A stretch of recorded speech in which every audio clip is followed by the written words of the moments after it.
పర్వదినం లాంటి దినము. ప్రపంచమంతా ప్రజలంతా సమాజమంతా శాంతి కోరుకుంటూ ఉంటే అమెరికా సామ్రాజ్యవాద దేశాలు అమెరికాకు అనుకూలంగా ఉన్నటువంటి ఇజ్రాయెల్ దేశము ఒక చిన్న సాకును చూపించి ఆ దేశ దురాక్రమణ చేసుకొని పాలస్తీనాను దురాక్రమణ చేసుకోవడానికి పెద్ద ఎత్తున దాడులు చేస్తూ ఉన్నది.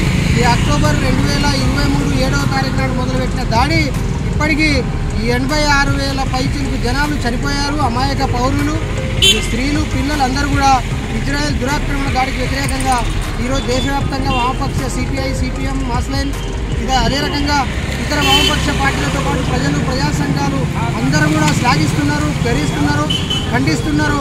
ఈ ఖండనతోనైనా ఇంత పెద్ద భారతదేశంలో 140 కోట్ల మంది ప్రజలు ఉన్నటువంటి ఈ దేశంలో అందరం కూడా సామూహికంగా ముక్తకంఠంతో ఖండిస్తున్నటువంటి ఈ విషయాన్ని ఇజ్రాయెల్ గుర్తించాలి. అమెరికా సామ్రాజ్యవాదం ఎల్లకాలం కొనసాగదు. అంతకంటే రెట్టింపు స్థాయిలో ఎర్ర రాజ్యము దాన్ని దూకుడుకొని వస్తూ ఉన్నది. భవిష్యత్తులో అమెరికాకు సంబంధించినటువంటి ఆక్రమణలు ఈ దురాక్రమణ సిద్ధాంతం వదులుకోవాలని చెప్పేసి వామపక్ష పార్టీ డిమాండ్ చేస్తూ ఉంది. అందులో భాగంగా ఈరోజు నారాయణపేట జిల్లా కేంద్రంలో సిపిఐ, సిపిఐఎం, సిపిఐఎంఎల్, మాస్లైన్ పార్టీల ఆధ్వర్యంలో ప్రపంచ శాంతి వర్ధిల్లాలి, ప్రజలంతా కూడా సమైక్య సమరాభావంతో బతకాలి, అన్ని దేశాల సౌభ్రాతృత్వాలు వర్ధిల్లాలనే ఉద్దేశంతో జరుగుతున్నటువంటి ఈ కార్యక్రమానికి నన్ను ఆహ్వానించి కార్యక్రమాన్ని విజయవంతం చేసినందుకు ధన్యవాదాలు తెలియజేస్తూ ముగిస్తున్నాను.